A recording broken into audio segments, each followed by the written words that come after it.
Cortico, or ghetto, is a common Portuguese term used in Brazil and Portugal for an area of concentrated, high-density urban housing where many people live in poverty with poor sanitation and hygiene conditions. Cortico houses are typically divided into small rooms that are rented. Corticos exist in large Brazilian cities such as São Paulo, Salvador, Rio de Janeiro, and Recife. They originated in São Paulo, Brazil, during the late 1700s and continue to exist in contemporary times in Rio de Janeiro and São Paulo. Overview. Corticos are typically large houses with interiors that have been divided into very small rooms for rent, and they typically provide very little or no privacy. Cortico residents are typically families who share a single very small room, with access to a shared bathroom and shared kitchen. Some units have a bathroom and/or kitchen within the room. They are a different style of housing compared to favelas, which are entire communities of housing that are typically built independently and occupied by their owners. History.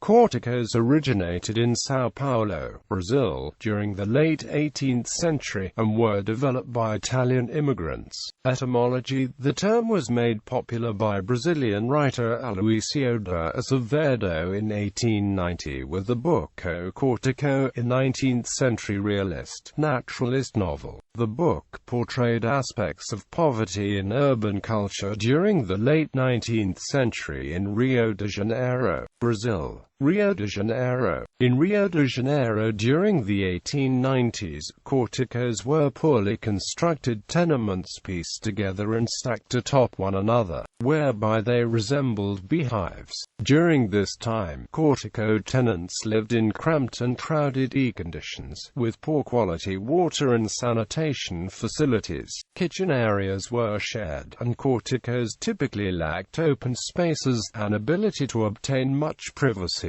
ventilation and sunlight. Corticos were present in downtown areas and near the docks in the central district of the city. It has been estimated that in 1888, corticos housed around 31,272 of the city's 266,831 total residents, which is approximately 11.72% of the total population. During this time, it has been estimated that corticos comprised 3.96% of the city's total buildings.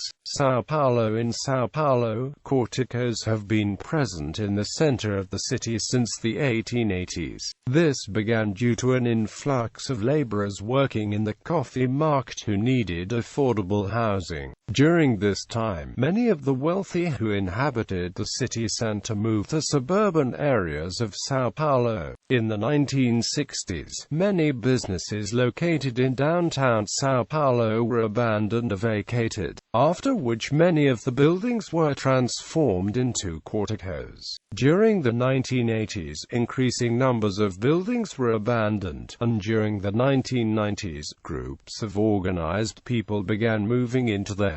In contemporary times, corticos can be desirable for impoverished workers in São Paulo, because many of them are located near areas that offer amenities such as public transportation, state services, utilities and places that offer employment. A study that occurred circa 2000 found that when compared to rental prices of customary rental properties in São Paulo per square meter, corticos were priced around 90% higher.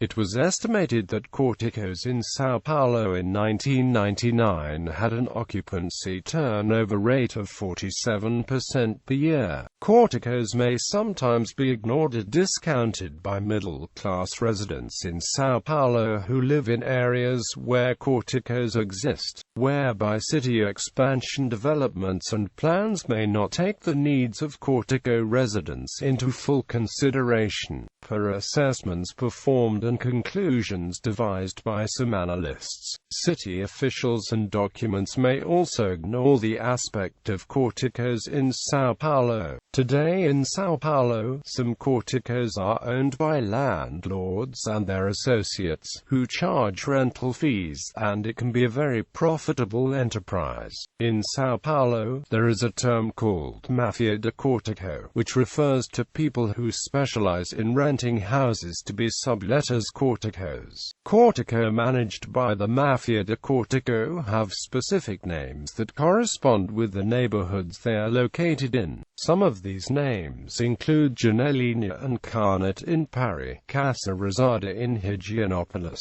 and Scopeta in Brás.